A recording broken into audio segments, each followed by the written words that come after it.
Hi ನಮಸ್ತೆ. Any digestive related issues ಇದ್ದಾಗ ಸ್ಟಮಕಲ್ಲಿ gastric ಅಂತ ಇರ್ತೀವಿ, acidity, loose motion, any bacterial infection, H pylori ಕೂಡ. ಸೊ ಆವಾಗ ಸ್ಟಮಕ್ಗೆ ನನಗೆ ಸ್ಟ್ರೆಂಥನ್ ಮಾಡಬೇಕು, ಅದಕ್ಕೆ ಎನರ್ಜಿ ತುಂಬಲಿಕ್ಕೆ. ಸೊ ಕಲರ್ ಥೆರಪಿಯಲ್ಲಿ ನಾ ಬ್ಲ್ಯಾಕ್ ಕಲರನ್ನು ಯೂಸ್ ಮಾಡ್ತಾ ಇದ್ದೀನಿ.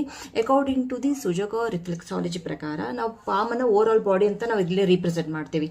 So this is the stomach reflex. ನಿಮ್ಗೆ ಯಾವುದೇ ಥರ ಇನ್ಫೆಕ್ಷನ್ ಆದಾಗ ಸೊ ಈ ಪರ್ಟಿಕ್ಯುಲರ್ ಆರ್ಗನ್ಗೆ ರೆಸ್ಟ್ ಬೇಕು. ರೆಸ್ಟ್ ಕೊಟ್ಟಾಗ ಮಾತ್ರ ಕರೆಕ್ಟಾಗಿ ವರ್ಕ್ ಮಾಡ್ಲಿಕ್ಕೆ ಅಂತೇಳಿ. ಸೊ ಕಲರ್ ಥೆರಪಿಯಲ್ಲಿ ಇಲ್ಲಿ ಸ್ಟಮಕ್ ರಿಫ್ಲೆಕ್ಸ್ ಬ್ಲ್ಯಾಕ್ ಕಲರನ್ನು ಅಪ್ಲೈ ಮಾಡ್ತಾ ಇದ್ದೀನಿ. ಆ ಬ್ಲ್ಯಾಕ್ ಕಲರನ್ನು ಅಪ್ಲೈ ಮಾಡಿದಾಗ ಅದರ ಇನ್ಫೆಕ್ಷನನ್ನು ರಿಮೂವ್ ಮಾಡುತ್ತೆ. ಅದಕ್ಕೆ ರೆಸ್ಟ್ ಕೊಟ್ಟು ಅದನ್ನು ಸ್ಟ್ರೆಂಥನ್ ಮಾಡಿ ಎನರ್ಜಿ ತುಂಬುವುದೇ ಇದು ಬ್ಲ್ಯಾಕ್ ಕಲರ್. ಸೊ ಅದೇ ಥರ ಈಗ ನನಗೆ ಥ್ರೋಟ್ ಇನ್ಫೆಕ್ಷನ್ ಆಗಿದೆ ಅಂತಂದ್ರೆ ಇಲ್ಲಿ ನೀವು ಬ್ಲ್ಯಾಕ್ ಕಲರನ್ನು ಅಪ್ಲೈ ಮಾಡ್ಬೋದು. ಸೊ ಥ್ರೋಟಲ್ಲಿರೋ ಇನ್ಫೆಕ್ಷನ್ ಕೂಡ ಇದು ರಿಮೂವ್ ಮಾಡುತ್ತೆ. ಸೊ ಇದನ್ನು ಡೇ ಟೈಮಲ್ಲಿ ಕೂಡ ಹಾಕೋಬೋದು, ನೈಟ್ ಟೈಮಲ್ಲಿ ಕೂಡ ಹಾಕೋಬೋದು. ಸೊ ಈ ವಿಡಿಯೋ ಇಷ್ಟ ಆದರೆ ಪ್ಲೀಸ್ ಸಬ್ಸ್ಕ್ರೈಬ್ ಮಾಡಿ, ಶೇರ್ ಮಾಡಿ. Be healthy. Thanks for watching. Thank you.